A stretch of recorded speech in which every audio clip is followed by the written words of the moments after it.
I'm David Baker, CFO of Elemental Altus Royalties Corp. We are a TSXV listed, rapidly growing, precious metal focused royalty company. And we're here in Cape Town. You are. We are. We are. And the sun's out. The sun's It out. is, yeah, you Compared never know. to back home, it was a little bit colder, wasn't it? It is always nice getting on the plane to come down here. Right, we're here. There's a couple of conferences. One in Darba, I think now owned by the same company, but a big turnout. I think people are expecting great things this year. Yeah. So we've just come from the 1-to-1. So we're here with a couple of different hats on, obviously looking for new opportunities, obviously here talking to investors as well. Right. It's a great place to be. So we'll be in Darba tomorrow as well. I think it's a funny time of year, isn't it? I think you've got companies expecting, we're trying to work out, gauge the market, what's going to go on. What's the appetite for investment? What's the appetite for M&A JVs or whatever they need to kind of get themselves out of wherever they find themselves? Yeah, I think it makes it a really interesting time for us too, with the capital markets being so challenging. So we can look to be that provider of finance. We can be out there when it you don't want to raise deeply discounted equity. It's prime time for you guys, isn't it? It's interesting. There's a lot. I mean, arguably we get too many opportunities, lots of inbounds. Yeah. It's very tough on our BD team to keep on top of them all. But yeah, it is, because it's not everything out there is great. No.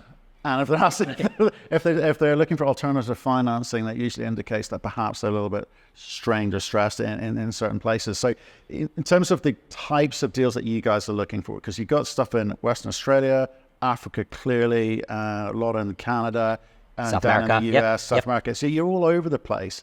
Precious metals predominantly, right? Is entirely that? At the moment? No, so we're about 70% gold, right? 30% copper. So with our Altus merger, we picked up an excellent royalty on the Caserones mine in Chile, now operated by Lundin Mining, which we're exceptionally happy about. We topped up that royalty a couple of times last year as well. So we're really doubling down on their copper in Chile. And the Lundin guys are doing excellent work. Yeah. And then we picked up a development royalty, which we're really happy about from RCF. So that's on Arizona Sonoran's Cactus project.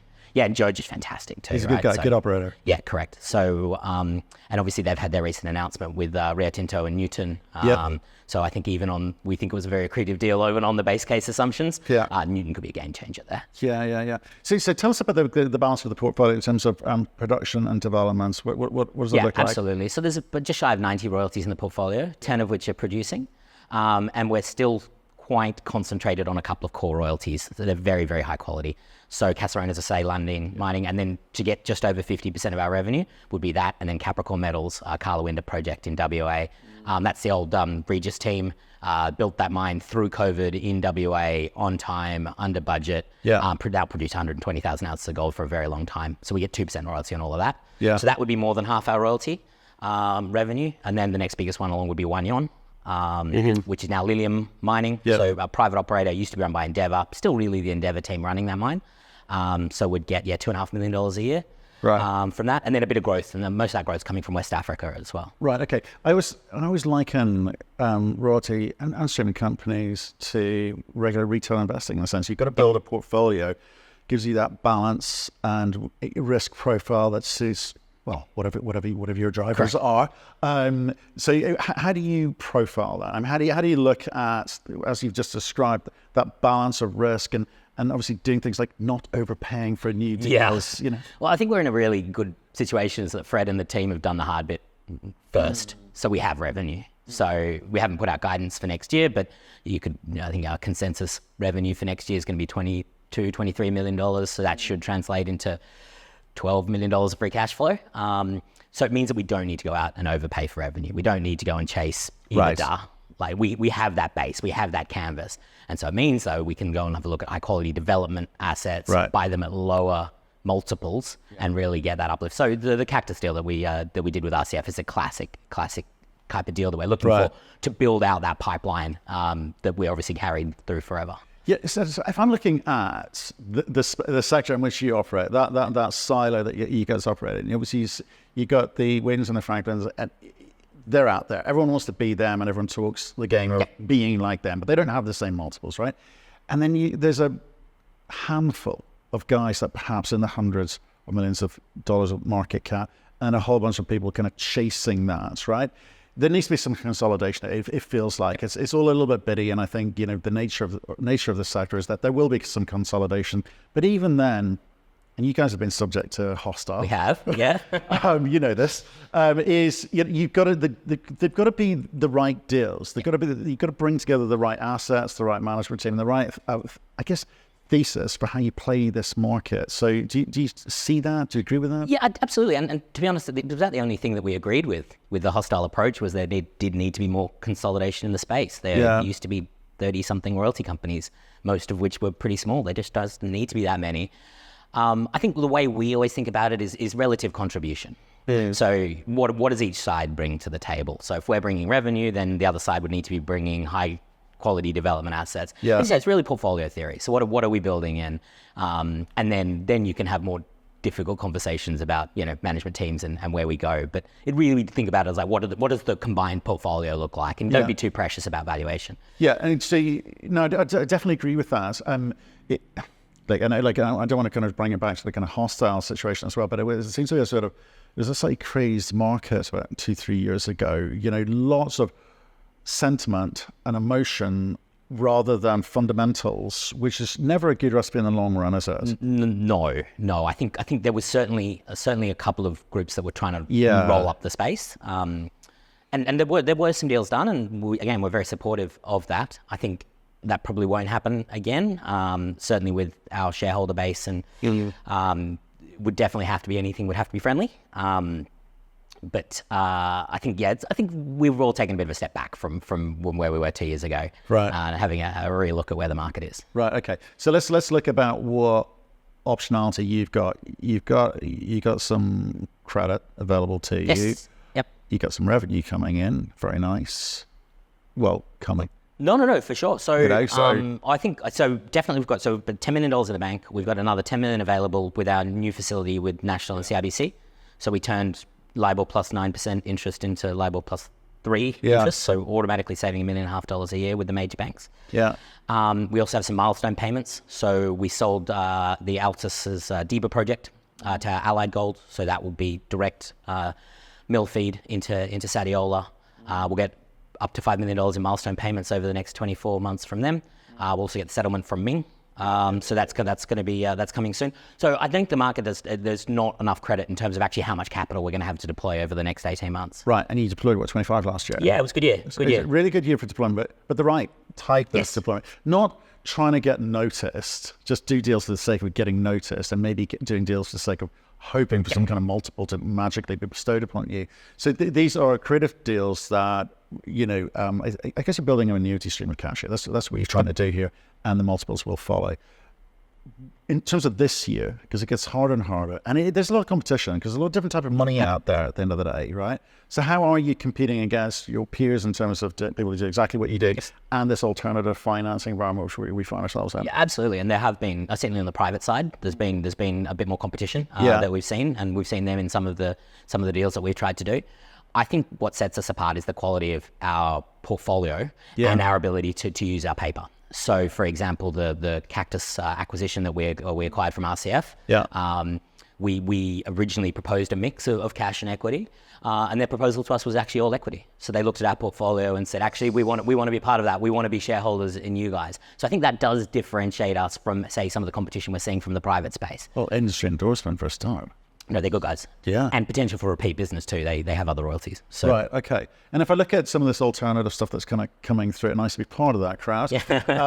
So I love them all dearly. Yeah. But it's expensive and it can be punitive, in some cases terminal, if again they're structured the wrong way for the company. So, but desperate times, people do desperate things and make desperate decisions. Do you sort of see these new entrants making mistakes? Do you see companies going for some of these kind of death spiral type structures? Yeah, well, gosh, I hope we're not death spiral. Not you guys, but no, of course. Yeah, if the capital markets stay the way they are, then this is inevitable. I mean, I'm Australian. I hate royalties. Australian companies hate royalties, but you're seeing more and more of them, even down under, having to look at royalty finance because of just where the share prices are. I think they're so understood. It's the ones like, so I guess like we would have constructed, not in terms of convertibles, but convertibles at the right stage is right for the company. If it's near-term revenue or in revenue, it can work. I think I'm seeing a lot of early-stage developers go for them, which is worrying to me because really hard to make those work. Correct. I think. And it can impact your ability for project finance later on. Yeah. You've got to be very careful not to encumber these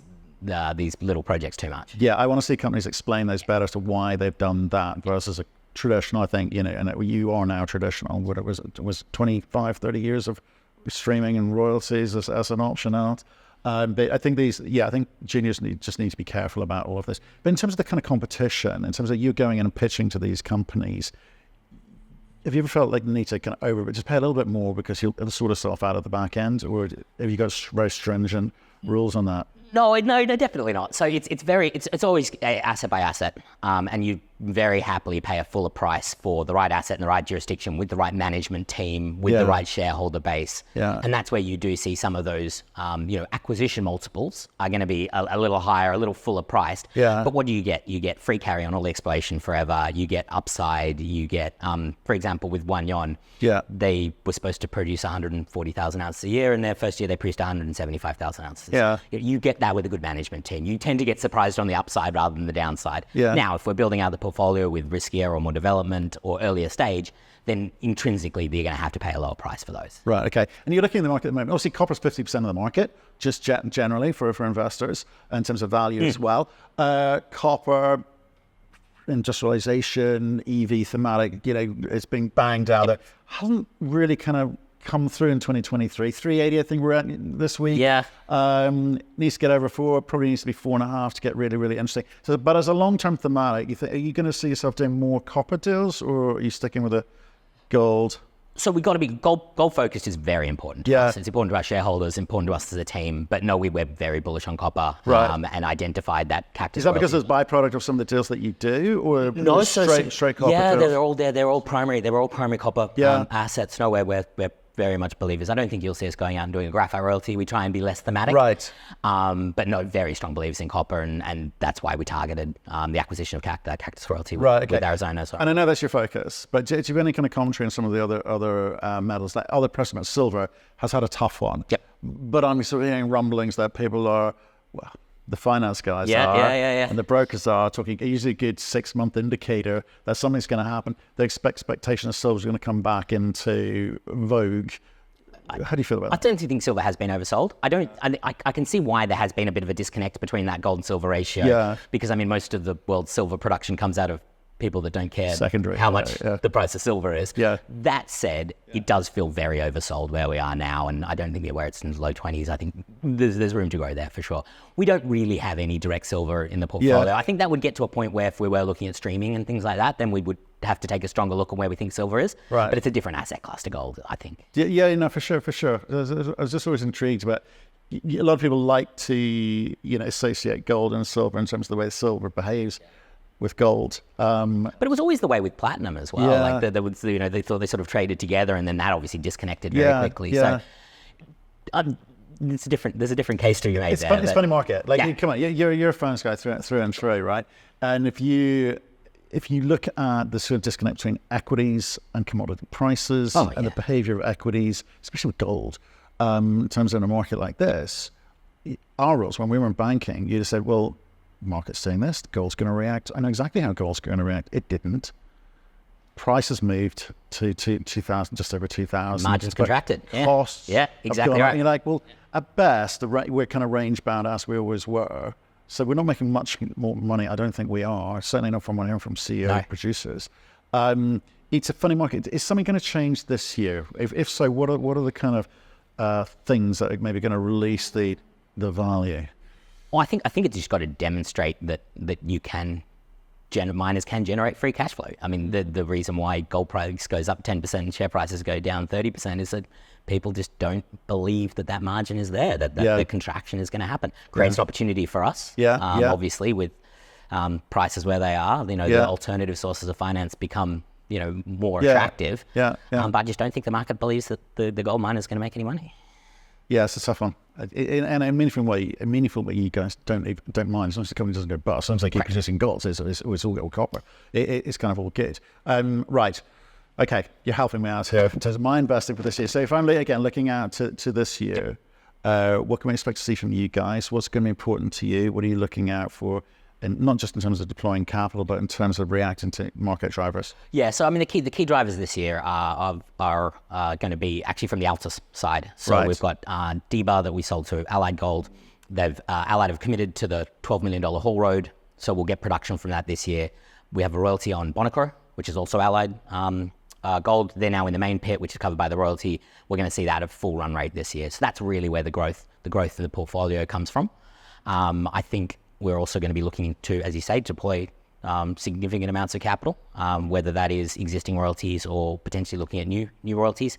And I think consolidation continues to be a theme. So we've always got to look at our peers and where we sit.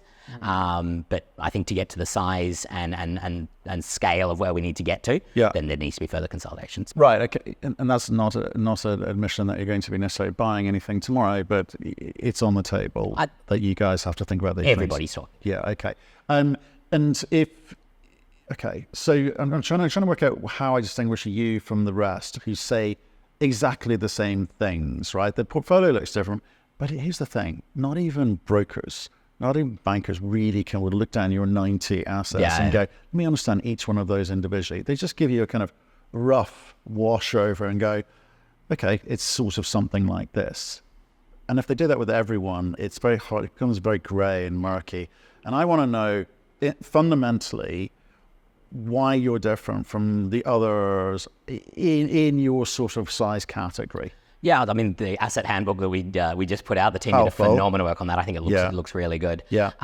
It's the quality assets. It's the quality operators that we have Lundin Mining, that we have Capricorn Metals. I don't need to worry about. They don't keep me up awake at night. It's just underpinned by high quality producing assets. Yeah. And then what that does is that gives us then a platform to grow.